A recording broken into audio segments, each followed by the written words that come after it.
Graça e paz, amados. Vamos iniciar mais uma escola bíblica dominical em o nome do Senhor Jesus. Louvo a Deus por sua vida, que está participando conosco nesta manhã de domingo, nesse culto de louvor, adoração a Deus, e onde nós meditaremos um pouco mais na santa palavra do Senhor. Vamos fazer uma oração para que Deus possa nos abençoar nesse instante, em o nome do Senhor Jesus. Deus, em nome de Jesus, adoramos ao Senhor em espírito e em verdade. Te agradecemos, Pai, pelos teus grandes feitos em nossas vidas. Podemos verdadeiramente dizer, Ebenezer, que até aqui o Senhor tem nos sustentado. Continue nos fortalecendo, continue nos abençoando, continue, Pai, nos sustentando diante do Senhor em teus santos caminhos. Que nesta manhã o Senhor venha abençoar cada irmão, cada irmã, todas as famílias que estão participando dessa escola bíblica dominical e aqueles que irão ver esse vídeo, Deus, após, em outro momento. Que a tua graça venha alcançá-los, que a bênção do Senhor venha ser derramada sobre as suas vidas, que o Espírito Santo do Senhor venha iluminar os olhos do nosso entendimento, para que venhamos compreender a revelação do Senhor para as nossas vidas. É o que te pedimos e o fazemos, em o nome do Senhor Jesus. Graças a Deus. Bem, nós estamos meditando no Evangelho de Mateus, no capítulo de número 10. Domingo passado, nós começamos falar sobre Mateus 10, 26 e 27, onde o Senhor Jesus disse aos seus discípulos: porque nada há encoberto que não haja de revelar-se, nem oculto que não haja de saber-se. O que vos digo em trevas, dizei-o em luz, e o que escutais ao ouvido, pregai-o sobre os telhados. Começamos a ver que, por essas palavras, o Senhor Jesus nos mostra que o Evangelho de Cristo é incompatível com as religiões de mistérios. Vimos algumas religiões de mistérios, tipo o gnosticismo, o culto de Ísis e até mesmo o culto de Mitra, que é algumas religiões de mistérios. Nessas religiões de mistérios envolvem segredos, onde pessoas que estão num grau inferior não sabem nada do que acontece ou dos ensinamentos do grau superior. Uma religião de mistérios, adeptos, muitas vezes são desconhecidos da população, ninguém sabe que tal pessoa pertence a essa religião de mistério, porque tudo envolve segredos. Muitas vezes a esposa não sabe que o marido faz parte de uma religião de mistério, muitas vezes os pais não sabem que os filhos pertencem a um grupo assim. Então isso não tem nada a ver com o cristianismo. O Senhor Jesus, ele foi claro que aquilo que ele nos ensina aos ouvidos, temos que pregar sobre os telhados. O cristianismo é isso, é dar publicidade à nossa fé, aos ensinamentos do Senhor Jesus. E infelizmente tem algumas pessoas que querem demonstrar espiritualidade e confundem as coisas, querem trazer princípios dessas religiões de mistérios para dentro da igreja de Cristo. São eventos, muitas vezes, que acontecem onde dizem que o que é ensinado lá, as pessoas não podem ficar sabendo. Isso não é cristianismo. Jesus foi claro, nós temos que confessá-lo diante dos homens. Ninguém que é agente secreto, ninguém tem que esconder a sua fé em Jesus, muito pelo contrário. Temos que anunciar aos quatro cantos que somos crentes na pessoa do Senhor Jesus, que somos eleitos do Senhor, que Deus nos amou, que Deus nos salvou e que cremos no poder do Evangelho. Prosseguindo dentro desse assunto, então, se formos ler a Bíblia Sagrada no livro de Atos dos Apóstolos, Atos é a igreja praticando o que o Senhor Jesus ensinou nos Evangelhos. Ali a gente pode observar que as doutrinas bíblicas eram ensinadas publicamente pela igreja do Senhor. Em uma religião de mistérios isso não acontece. Os ensinamentos lá são guardados a 7 chaves. As pessoas dizem que apenas os mais elevados nessa religião, que são os iluminados, que podem receber todos os ensinamentos. Isso não é cristianismo. O cristianismo, as suas doutrinas são ensinadas, são pregadas publicamente a todos aqueles que estão dispostos a ouvir. Atos 5:42 diz assim: e todos os dias, no templo e nas casas, não cessavam de ensinar e de anunciar a Jesus Cristo. Ora, o Espírito Santo aqui, ele levou Lucas a registrar algo importantíssimo para nos deixar claro que no cristianismo não há mistérios, não há segredos. Lucas registra aqui que todos os dias os discípulos ensinavam as doutrinas publicamente no templo e nas casas. Eles não cessavam de ensinar, é a expressão que Lucas usa. Olha os núcleos verbais: ensinar e anunciar, tanto no templo quanto nas casas. Então, as doutrinas do cristianismo é assim, é para ser anunciada e ensinada em qualquer lugar, na igreja, nas casas, em praças públicas. Temos que dar publicidade aos ensinamentos do Senhor Jesus. Não tem essa de segredos. O que eu ensinei no culto tal é só para aquelas pessoas escolhidas. Não, é para todos. Atos 16:13, olha o que diz. O apóstolo Paulo tinha acabado de chegar em Filipos. E no dia de sábado, saímos fora das portas, para a beira do rio, onde se costumava fazer oração. E assentando-nos, falamos às mulheres que ali se ajuntaram. Esse momento aqui, o Senhor, ele iluminou o coração de Lídia, e ela compreendeu o que Paulo ensinava e creu em Cristo. E foi salvo ela, toda a sua casa, e foram batizados. Aqui o apóstolo Paulo, mais Silas, eles chegam em Filipos, e ali eles saem das portas da cidade e vão para a beira do rio, um local público, onde muitas pessoas iam ali para fazer orações. E quando eles estavam ali, ajuntaram-se várias mulheres. Que mulheres eram essas? Todas que quiseram, todas que ali estavam. E eles ensinaram, eles pregaram a Cristo. E ali o Senhor salvou as pessoas. Ali o Senhor fortaleceu as pessoas. Ali o Senhor edificou a sua igreja. Porque as doutrinas bíblicas são assim, são ensinadas publicamente. Em Atos 5, ela é anunciada em casas e em templos. Atos 16, o evangelho foi pregado, ensinado na beira de um rio, em um local público, onde as pessoas, qualquer um tem acesso. Porque não há segredos, não há mistério. O que recebemos, ouvimos ao ouvido, temos que anunciar sobre os telhados. Existem algumas passagens que nos mostram o ensino gradativo da palavra de Deus. Apenas um comentário para que alguém não imagine que essas passagens mostram algo de mistério que não pode ser ensinado a todas as pessoas. É muito pelo contrário. O que a Bíblia nos manda é ensiná-la de forma gradativa, de uma forma didática. Diz Hebreus 5, versículos 12 e 13. O autor ali lhe chama a atenção daquela geração. Porque, devendo já ser mestres pelo tempo, ainda necessitais de que vos torne a ensinar quais sejam os primeiros rudimentos das palavras de Deus. E vos haveis feito tais que necessitais de leite, e não de sólido alimento. Porque qualquer que ainda se alimenta de leite, não está experimentado na palavra da justiça, porque é menino.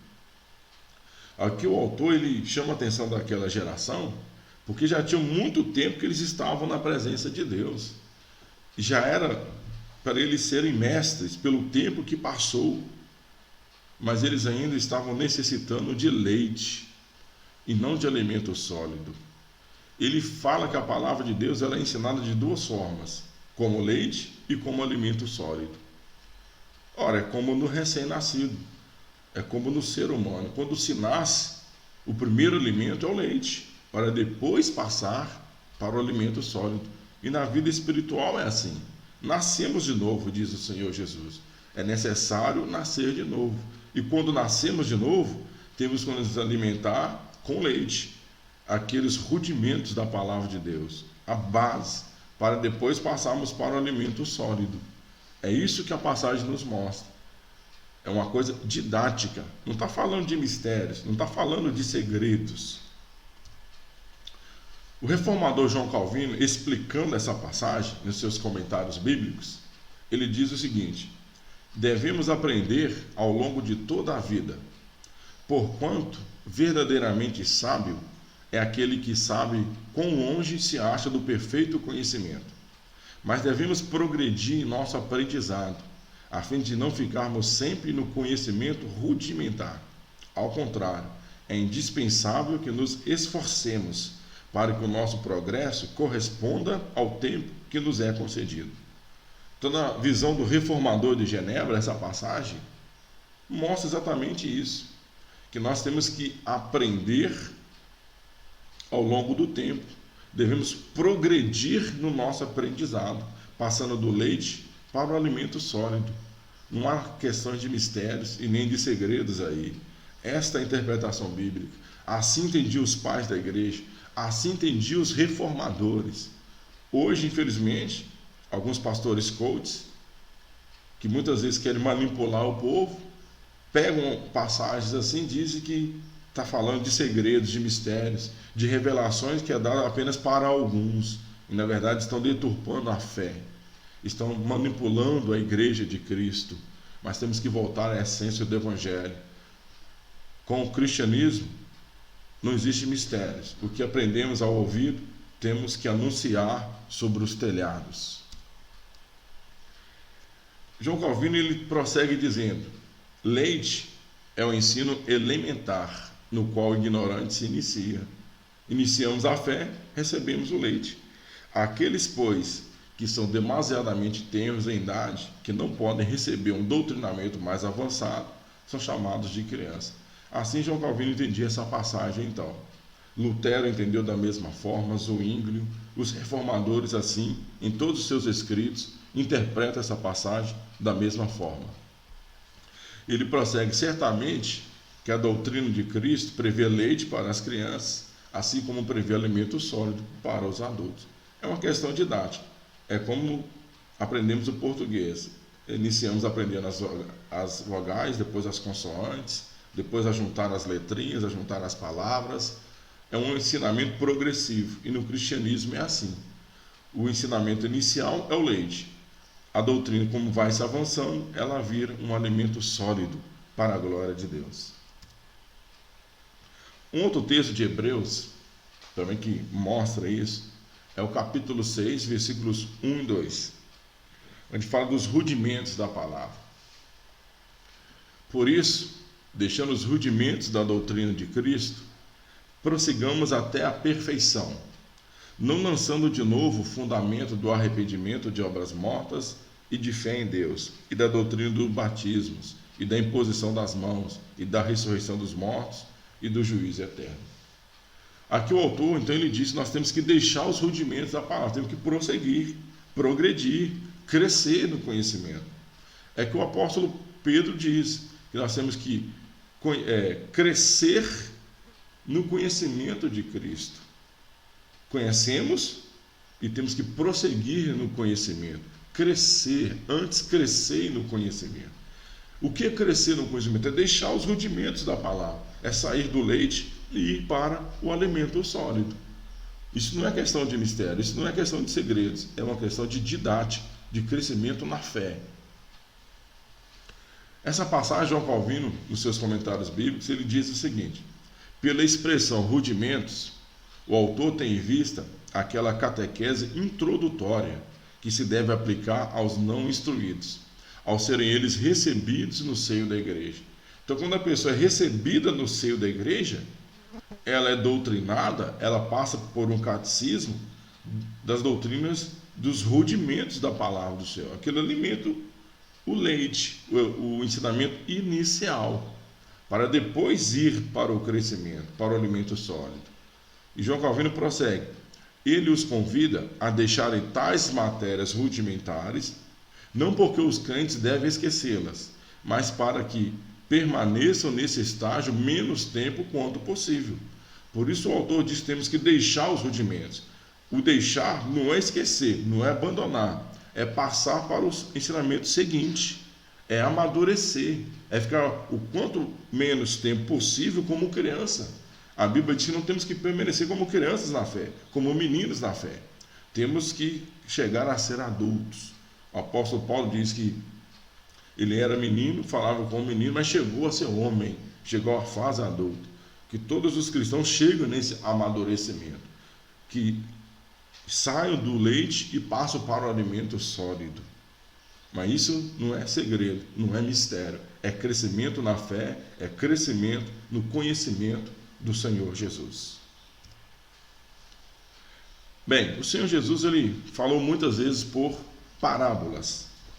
Tem uma parábola que mostra essa questão da publicidade dos ensinamentos de Cristo e que na sua doutrina não há mistérios para a sua igreja. É a parábola do semeador. Mateus 13, versículos 10 e 11, diz assim a palavra de Deus. E acercando-se dele os discípulos disseram-lhe: por que lhes falas por parábolas? Ele respondendo disse-lhes: porque a vós é dado conhecer os mistérios do reino dos céus. Os discípulos então perguntou um dia: por que só fala por parábolas com o povo e com a sua igreja não? Jesus foi claro: porque para vocês, para a minha igreja, é dado conhecer os mistérios do reino dos céus. Essa passagem é clara. O Senhor Jesus, ele diz que para a sua igreja é dado conhecer os mistérios do reino dos céus. Não existe segredos, não existe mistérios para a igreja, para os filhos de Deus, para o povo eleito do Senhor. Jesus veio para nos revelar o que estava oculto. Ele veio nos revelar os mistérios do reino dos céus. Palavras do próprio Senhor Jesus. Então, religiões de mistérios são incompatíveis com o cristianismo. Nossos ensinamentos são públicos e temos que revelar esses mistérios do reino dos céus que foi revelado a nós. As cartas apostólicas, o apóstolo Paulo, ele fala sobre a liturgia do culto, como um culto é. 1 Coríntios 14, 26, ele diz o seguinte: que fareis, pois, irmãos, quando vos ajuntais? Cada um de vós tem salmo, tem doutrina, tem revelação, tem língua, tem interpretação. Faça-se tudo para edificação. O apóstolo Paulo aqui ele mostra que o culto, tudo que acontece no culto tem um propósito de edificação. O culto serve também para edificar a igreja de Cristo. E o apóstolo diz que quando vos reunis, quando vos ajuntais, quando a igreja se reúne, cada um de vós, ele não diz que apenas um, mas todos nós temos salmos, todos temos doutrina, todos temos revelação, todos temos língua, todos temos interpretação. O culto é de todos, voltados para todos. O culto é para Deus, direcionado a Deus, mas ele é feito por todos, por toda a igreja. Ninguém monopoliza o culto. Todos estão adorando ao mesmo Deus em espírito e em verdade. O salmo é para todos que estão no culto. A doutrina é para todos que estão no culto. A revelação é para todos que estão no culto. A língua é para todos que estão no culto. A interpretação é para todos que estão no culto. Porque a edificação é para todos. Não existem segredos, mistérios, revelações de acordo com o nível, de acordo com o grau. Não. A revelação é para toda a igreja, é para todos os filhos de Deus. Então o culto ele é público. Tudo que acontece é público, é para todos. Os salmos, todos vão entoar, todos vão entender, todos vão ouvir. A doutrina, todos vão ensinar, todos vão aprender. A revelação, todos vão passar, todos vão ouvir, todos vão receber. A língua, a interpretação, todos. A edificação é para todos. Então aqui o apóstolo deixa claro que não existe mistérios nem segredos no culto. Ele é revelado para todos. E é público, para a glória de Deus. E ele prossegue dizendo, nessa mesma passagem de 1 Coríntios 14: se, pois, toda a igreja se congregar num lugar e todos falarem línguas e entrarem indoutos ou infiéis, olha a publicidade do culto. Algumas vezes vai entrar também no culto os infiéis, aqueles não crentes. Não dirão porventura que estáis loucos? Mas se todos profetizarem e algum indouto ou infiel entrar, de todos é convencido, de todos é julgado. Ora, o apóstolo Paulo deixou claro que durante o culto, muitas vezes, pessoas que não pertencem à igreja vão estar ali e devem estar ali. E o apóstolo diz que durante esse culto, onde tiverem pessoas que, os infiéis, haverão também as profecias da mesma forma. E por essas profecias, eles serão convencidos. Mostrando que essa manifestação do dom do Espírito Santo, mesmo com os infiéis presentes, ela vai continuar. Por quê? Não há mistério no nosso meio. A revelação é para todos os presentes. Não existe essa de que essa doutrina aqui, só poucos que devem ouvir. Não, o ensinamento de Cristo foi recebido ou ouvido, tem que ser anunciado do telhado para a glória de Deus. Porque o culto, ele é público, é para todos.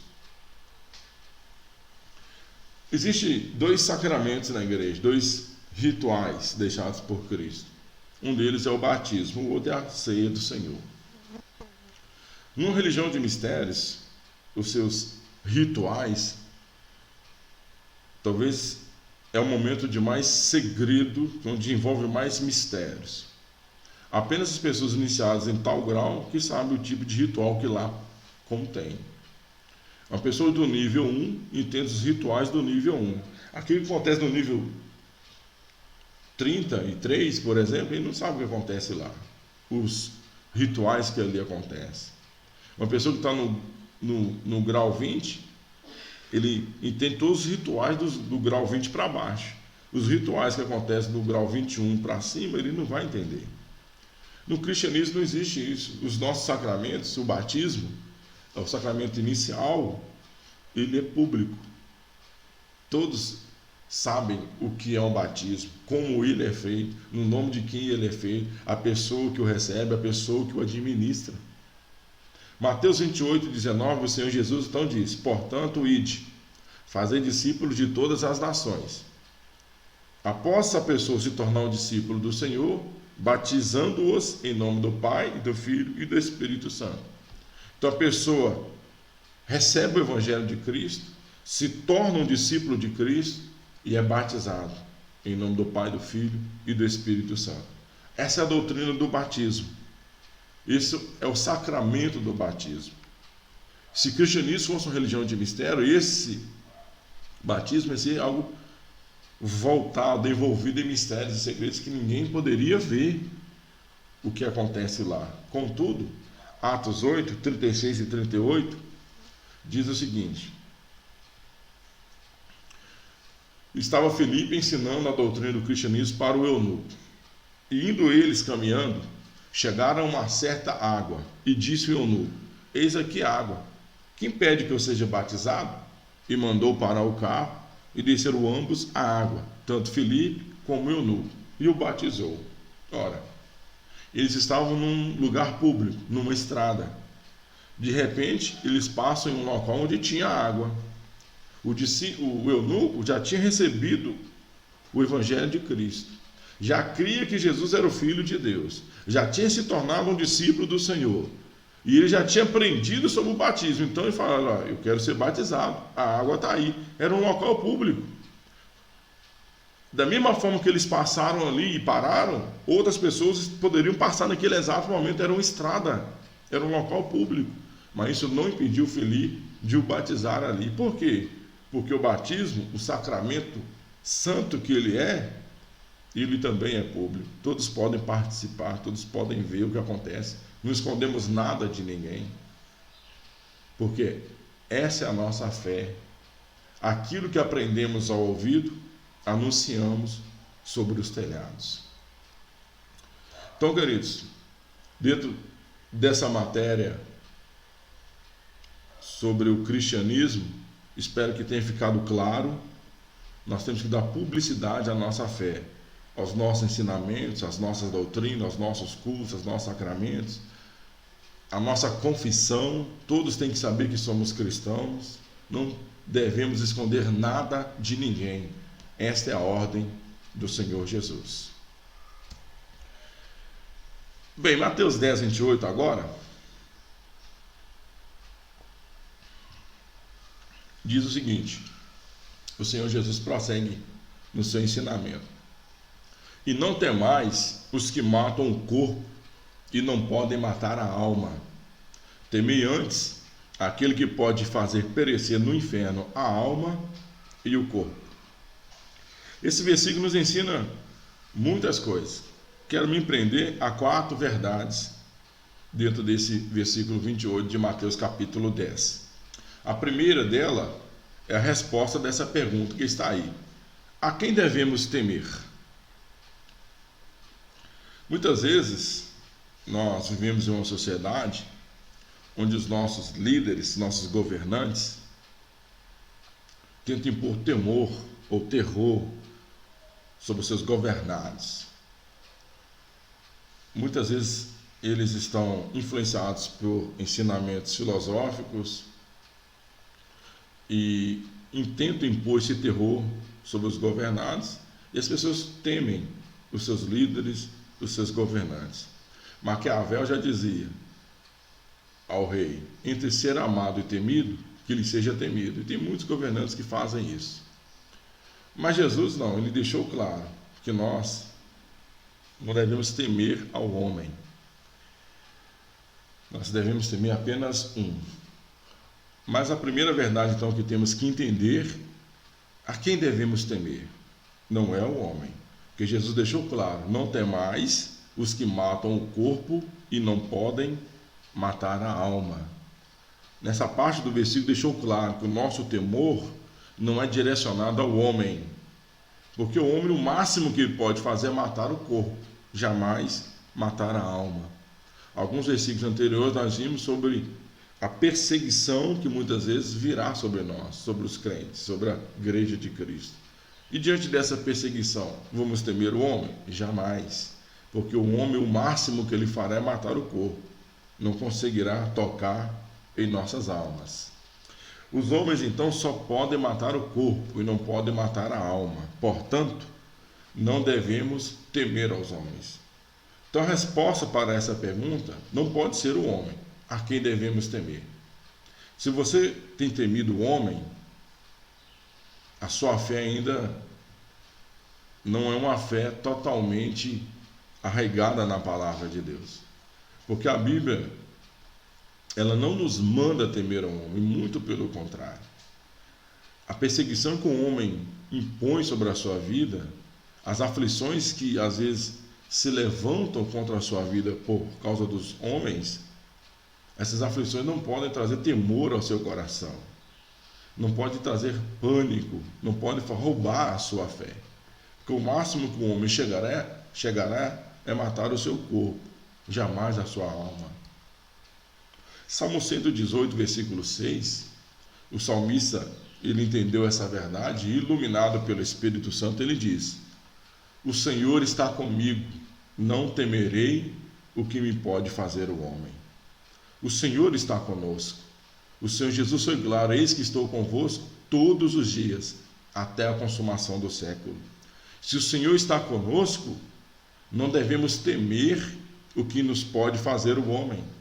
O homem muitas vezes pode te perseguir no seu emprego, pode te perseguir na sua casa, pode te perseguir na sua vizinhança, mas você não deve temer, porque o Senhor está contigo. Maior é o Senhor que está com você, meu irmão. Maior é o Senhor que está com você, minha irmã. Maior é aquele que está conosco do que aquele que está no mundo. Então não devemos temer o homem, porque não podemos e nem devemos temer aquele que pode matar o corpo, mas não pode matar a alma. João Calvino, explicando esse Salmo 118, versículo 6, ele diz: confiando exclusivamente no auxílio divino, o salmista desafia não apenas uns poucos inimigos, mas o mundo inteiro. Ele afirma que, no desfrute do favor divino, não temeria homem algum, pois estava plenamente persuadido de que Deus poderia resgatá-lo de todas as nefandas tramas que lhe armassem. Então aqui o reformador João Calvino ele deixou claro, ele entendeu as palavras do salmista. Que o salmista ele confiava em Deus plenamente e sabia que Deus era poderoso para resgatá-lo de todas as artimanhas que o homem levasse contra a sua vida. Não importa as artimanhas, as armadilhas que as pessoas tramam contra a sua vida. Confie em Deus. Se o favor divino está sobre a sua vida, você não precisa temer o homem. Deus te dará o escape. Deus te dará o livramento. Você está protegido nas mãos do Senhor. Você está escondido no esconderijo do Altíssimo. E à sombra do Onipotente, você pode descansar, porque você é a igreja de Deus. Podemos ver o salmista vivendo essa realidade no seu confronto contra Golias. 1 Samuel 17, versículo 45 e 46, Davi então diz: Davi, porém, disse ao filisteu: Tu vens a mim com espada e com lança e com escudo, porém eu venho a ti em nome do Senhor dos exércitos, o Deus dos exércitos de Israel, a quem tens afrontado. Hoje mesmo o Senhor te entregará na minha mão, e ferir-te-ei e tirar-te-ei a cabeça, e os corpos do arraial dos filisteus darei hoje mesmo às aves do céu e às feras da terra, e toda a terra saberá que há Deus em Israel. Ora, todos nós conhecemos essa passagem. Golias era muito maior, mais forte do que Davi. Golias era herói de guerra, Davi era pastor de ovelhas. Golias tinha armas para a guerra, Davi não tinha, ele tinha apenas uma funda e algumas pedras. No entanto, Davi, ele não temia o homem, ele não temia Golias, porque ele sabia que o máximo que Golias poderia fazer é matar o seu corpo e não tocar a sua alma. Então o temor de Davi não podia estar direcionado ao homem, porque Davi confiava em Deus. Por isso ele diz: Filisteu, eu vou contra você no nome do Senhor dos exércitos. A terra saberá que há Deus em Israel. Davi confiava em Deus. Ele sabia que Deus era poderoso para livrá-lo das artimanhas de Golias. Por isso ele escreveu o Salmo 118: O Senhor está comigo, não temerei o que me pode fazer o homem. E o Senhor está com você, igreja. Não tema o que o homem pode te fazer. Quantos líderes, quantos crentes hoje estão temendo? Eu não posso ensinar essa verdade bíblica, senão vou ser processado. Eu não posso falar essa revelação da palavra de Deus, senão vou estar falando contra a dignidade humana de certo grupo. Nós temos que falar a verdade de Deus e não temer o que o homem pode nos fazer. Nós não podemos temer o homem, porque o máximo que o homem fará é matar o corpo e jamais matar a nossa alma. Então, nosso temor não pode ser contra os homens. Nós podemos ver isso no ministério e na vida do apóstolo Paulo. A confiança de Paulo estava nessa revelação de Jesus, que ele não deveria temer aquele que matasse apenas o corpo e não a alma. Atos 21:13, as pessoas estavam persuadindo Paulo a não ir para Jerusalém, porque lá Deus já tinha revelado pelo profeta Ágabo que ele ia ser preso. Deus mostrou: Paulo, se você for, você vai ser preso. Então os discípulos, irmãos, tentaram persuadir: Paulo, não vai, porque você vai ser preso. Então a resposta de Paulo foi o seguinte: mas Paulo respondeu: que fazeis vós chorando e magoando meu coração? Porque eu estou pronto, não só a ser ligado, mas ainda a morrer em Jerusalém pelo nome do Senhor Jesus. Essa é a confiança do apóstolo Paulo. Ele dizia em outras palavras: eu vou para Jerusalém, eu tenho que ir lá pregar, eu tenho que ir lá anunciar a Cristo. Eu não temo o homem, porque o homem pode me prender, o homem pode até me matar, mas ele não pode matar a minha alma.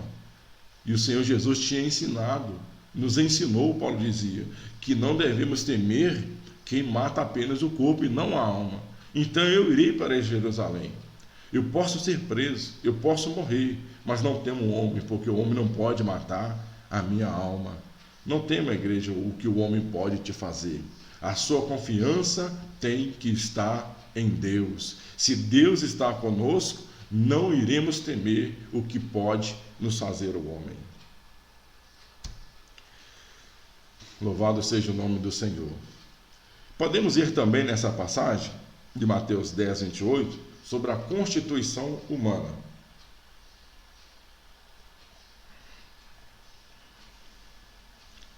Vamos entrar um pouco na antropologia bíblica. De que o homem é formado? Jesus disse: não temais os que matam o corpo e não podem matar a alma. Então Jesus mostra que o homem é constituído de duas matérias, uma física, que é o corpo, e uma espiritual, que é a sua alma. Então essa é a constituição humana, física e espiritual. Todo ser humano é assim. Ele tem uma parte física, que é o seu corpo físico, membro superior, membro inferior, o tronco, a cabeça. Mas ele também tem uma parte espiritual, que é a sua alma. Todo ser humano é assim. Independente da raça, seja branco, seja negro, seja índio, todo ser humano tem uma parte física e uma parte espiritual. Nós, como cristãos, temos que entender essa verdade e crer na mesma. Que essa é a constituição humana, que o homem é constituído por uma parte física, o seu corpo, e uma parte espiritual, que é a sua alma. Falo isso porque a filosofia hoje, a ciência, tentam negar essa parte espiritual. Para a ciência, o homem é apenas essa máquina biológica, se eu posso assim dizer.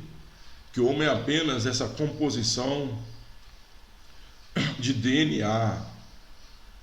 O que forma a razão humana são essas ligações dos neurônios. É apenas físico. O coração parou de bater, o cérebro parou de funcionar, o homem morre, acabou a sua existência. É isso que a ciência ensina. É isso que a filosofia prega, mas não o cristianismo. Se você é um cristão, se você crê em Cristo e crê na palavra de Deus, não importa a sua formação acadêmica. Você pode ser médico, você pode ser um neurolinguística, mas você tem que crer e aceitar que todo ser humano ele tem uma parte física e uma parte espiritual.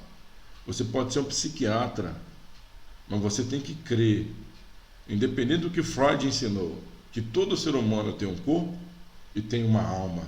É a Bíblia quem diz isso. É a palavra de Deus que nos mostra essa verdade. Então nós temos que aceitar a palavra de Deus, porque é ela que é viva e eficaz. É ela que é lâmpada para os nossos pés e luz para os nossos caminhos. É ela que é a verdade que liberta o homem. E é esta palavra que diz que o ser humano tem um corpo e o ser humano tem uma alma. Gênesis 2:27 diz assim: e formou o Senhor Deus o homem do pó da terra, o seu corpo físico, a parte física, e soprou em suas narinas o fôlego de vida, a parte espiritual. O homem foi feito alma vivente. Então, desde o registro da criação do homem, lá em Gênesis 2:7, Moisés, inspirado pelo Espírito Santo, ele já deixou registrado que o homem é formado dessa dualidade. O seu corpo físico foi formado do pó da terra. E sua parte espiritual é o sopro de Deus na sua narina. Então o homem tem essa constituição, uma constituição que é física e uma parte que é espiritual. E temos que cuidar das duas. Nossa geração preocupa tanto com a parte física, temos que preocupar. Muitos vão para a academia, fazem dietas, fazem cirurgias de correção, tentam deixar o corpo saudável, atlético e bonito, mas e a sua alma? O que você tem feito para fortalecê-la? O que você tem feito para preservá-la? Nessa época de pandemia, tentamos proteger o nosso corpo físico, usamos máscaras, álcool em gel, temos que usar. Mas o que temos feito para proteger nossas almas? O que temos feito para guardá-la desse mal que é o pecado? Que todos nós temos um corpo, mas também temos uma alma. É a palavra de Deus quem diz isso. É o Senhor Jesus. Aqui não é filósofo, não é psicólogo, não. É o autor da vida. É aquele que tem um nome maravilhoso, Conselheiro, Deus forte, Pai da eternidade, Príncipe da paz. É aquele que disse a João que é o alfa e o ômega, o princípio e o fim. É ele quem diz que o homem tem um corpo e também tem uma alma. E nós temos que crer. É na revelação do Senhor Jesus. A composição então do ser humano. O corpo, ele possui 5 sentidos. Tem a audição, através dos ouvidos, a visão, através dos olhos, o paladar, que se dá através da língua ou da boca, como queiro, o olfato, que se manifesta através do nariz, e o tato, através da pele. Então o corpo humano ele sente o mundo através desses 5 sentidos. Ele se comunica com o mundo através desses 5 sentidos. É a composição do ser humano. Ele tem esse corpo que se manifesta através desses 5 sentidos: audição, visão, paladar, olfato e tato. A alma, por sua vez, ela possui 3 faculdades. A forma dela se manifestar. A alma é composta por aquilo que chamamos de intelecto. O intelecto significa entendimento, raciocínio, reflexão. Essa palavra vem do latim e significa ler por dentro. É uma faculdade cognitiva da alma humana. Então a alma ela se subdivide em 3 faculdades, e uma delas é o intelecto. Essa parte racional que nós temos, a razão que o ser humano tem, o seu intelecto é uma das faculdades da sua alma. Por isso o ser humano é capaz de raciocinar, porque a sua alma possui essa faculdade chamada intelecto. Uma outra faculdade da alma é o sentimento. O sentimento é o ato ou efeito de sentir, é a sensibilidade, as emoções. Então o ser humano ele é capaz de ter emoção, de sentir essas emoções, alegria, tristeza, dor, felicidade, paz, porque é uma faculdade da sua alma. Então a alma do ser humano lhe capacita raciocinar e lhe capacita sentir. São as faculdades que a alma tem. E a alma, a sua terceira faculdade é a vontade, que é o poder de tomar decisões, de fazer escolhas. Então o ser humano ele é diferente do bruto, do animal, já dizia o pregador, porque a sua alma, a alma do ser humano, ela é assim.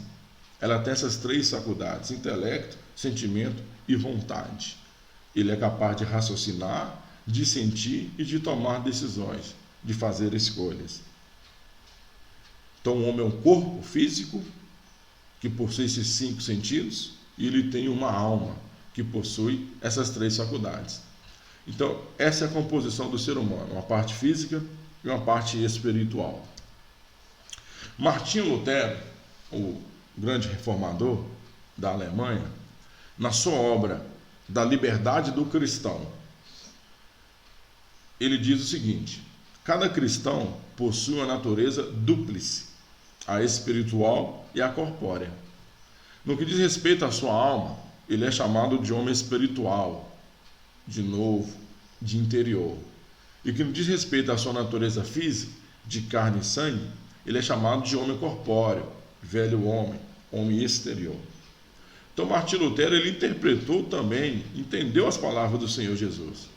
E ele cria nisso, como todo cristão tem que crer, que o homem tem essa natureza dúplice, uma espiritual e uma corpórea. O ser humano é assim. Ele tem uma parte espiritual, a sua alma, e tem uma parte corpórea, que é o seu corpo físico. Isso faz parte da nossa fé. A parte espiritual, então, vem aquela pergunta, né? Alma e espírito são a mesma coisa? Existem 2 correntes de pensamento sobre isso. Uma doutrina chamada dicotomia ensina que o homem é constituído de apenas 2 partes, corpo e alma, onde a alma e espírito são sinônimos. Muitas vezes nós lemos na Bíblia sobre a palavra espírito, sobre a palavra alma, que é essa parte espiritual. Essa alma, esse espírito, são a mesma coisa? Para a doutrina da dicotomia, sim, são palavras sinônimas. Quando se fala de alma, quando se fala de espírito, está falando da mesma parte espiritual. Existe a outra corrente, que é a tricotomia, que ensina como é constituído de 3 partes: corpo, alma e espírito, onde alma é diferente de espírito. Para a tricotomia, quando se fala de alma, está falando de uma coisa. Quando se fala de espírito, está falando de uma coisa diferente. Mas independente da dicotomia ou a tricotomia, todas as duas correntes entendem e creem que o homem é composto de uma parte física e de uma parte espiritual. Existe essa dualidade. Nenhuma dessas duas correntes ensina como é apenas o corpo físico, como ensina as doutrinas humanas. Isso vai interferir muito na nossa fé. Existe uma passagem, 2 passagens bíblicas que falam sobre essa questão da tricotomia ou da dicotomia. 1 Tessalonicenses 5:23 diz o seguinte: e o mesmo Deus de paz vos santifique em tudo, e todo o vosso espírito e alma e corpo sejam plenamente conservados, irrepreensíveis, para a vinda de nosso Senhor Jesus Cristo. Então Paulo diz que a igreja tinha que, ele orava, desejava isso, que a igreja se santificasse por completo. O corpo, a alma, o espírito, de forma irrepreensível até a volta de Cristo. Ele queria que a igreja se santificasse, a sua parte física e a sua parte espiritual. Hebreus 4:12 diz: porque a palavra de Deus é viva e eficaz, e mais penetrante do que espada alguma de 2 gumes, e penetra até a divisão da alma e do espírito, e das juntas e medulas, e é apta para discernir os pensamentos e intenções do coração. Então, o autor ele diz que a palavra de Deus, entre uma das suas funções, ela penetra até a divisão da alma e do espírito. O estudo hoje não é sobre dicotomia e tricotomia, apenas mostrando a visão dos reformadores sobre essa parte. João Calvino, nós vimos que Lutero, ele cria que o homem tem essa dualidade, uma parte física e espiritual. João Calvino, interpretando essas 2 passagens, a visão dele, ele diz o seguinte: o substantivo alma frequentemente significa o mesmo que espírito. A visão de João Calvino, então, é a dicotomia. Mas quando ambos se associam, a primeira inclui todas as afeições. Então, quando o texto coloca junto alma e espírito, juntos, alma está significando, demonstrando as afeições, enquanto o último, o espírito, indica a faculdade que chama o intelecto. Então, 1 Tessalonicenses 5:23, quando Paulo diz que a igreja tinha que se santificar alma e espírito, ele estava falando que a igreja tinha que santificar os seus sentimentos e o seu intelecto. Quando Hebreus diz que a palavra de Deus penetra até a divisão de alma e espírito, até a divisão dos sentimentos e da razão. Assim também, 1 Tessalonicenses 5:23, de João Calvino, quando Paulo ora a Deus para que guardasse o espírito, a alma e o corpo deles incorruptíveis até a vinda de Cristo, ele, Paulo, quer dizer simplesmente que permanecessem puros e santos em sua mente, que é a alma, e vontade e ações exteriores, que era o espírito, seu intelecto. Essa é a visão de João Calvino. Ele cria na parte física e espiritual, contudo a parte espiritual una, onde alma e espírito correspondem à mesma coisa. E quando esses ambos termos estão juntos, a alma fala sobre as afeições, que são os sentimentos, e o espírito fala sobre o intelecto, sobre a razão. Mas tanto João Calvino quanto Martinho Lutero criam nessa dualidade do corpo físico e da parte espiritual. Bem, nós podemos ver também, dentro dessa passagem de Mateus 10:28, a resposta de uma importante pergunta: existe vida após a morte? Eu vou deixar a resposta para essa pergunta para o próximo domingo. Mas, se nós cremos na palavra, temos que crer na resposta dada pelo próprio Senhor Jesus. Então nós vimos que o ser humano, em Mateus 10, 28, ele não pode temer o homem, porque o homem mata apenas o corpo e não pode matar a alma. Vimos a constituição do ser humano. Ele é corpo e ele é alma. Tem uma parte física e tem uma parte espiritual. Isso é importante para a nossa fé, porque se eu creio que eu tenho uma alma, eu vou me preocupar com esta alma. Eu vou viver a minha vida preocupado com o corpo físico, mas também com a minha parte espiritual. Tem muito cristão que às vezes esqueceu disso, que acha que ele é apenas corpo físico e não se preocupa com a sua alma. E a Bíblia diz: prepara-te, ó Israel. E a igreja é Israel de Deus, para te encontrares com o Senhor teu Deus. Que Deus em Cristo nos abençoe e até o próximo encontro, para a glória de Deus.